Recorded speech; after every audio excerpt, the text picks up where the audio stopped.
Good morning mga lods. Ato ning gibisita ang heritage ni former President Ramon Magsaysay.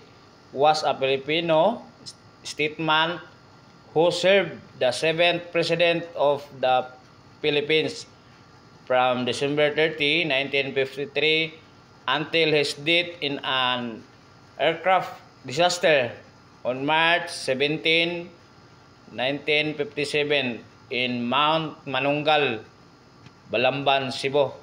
Grabe. Ang ato ang ikapito nga presidente sa Pilipinas. Dito gyud taon nagsa ang iyahang aircraft nga gisakyan dito sa Mount Manunggal, Balamban sa Cebu. So, mo ni grabe ni nga presidente. Taas kini siya og vision sa ato ang nasod sa Pilipinas. Kay mao lagi ang iyahang batasan ani, gusto siyang musuroy sa tanang lungsod, city, municipality sa tibuok Pilipinas. Gusto siyang iyang ipakita ang iyang pagka manindot nga leader sa Pilipinas. So, grabe, salute kay ko aning presidente. Former President Ramon Magsaysay.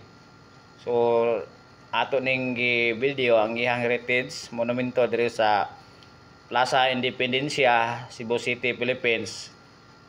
Na iyang monumento diri, na gyud ni iyang dako nga kalo iyang gisipitan siyang kilid. Makita nato sa iyang heritage. So grabe kanindot.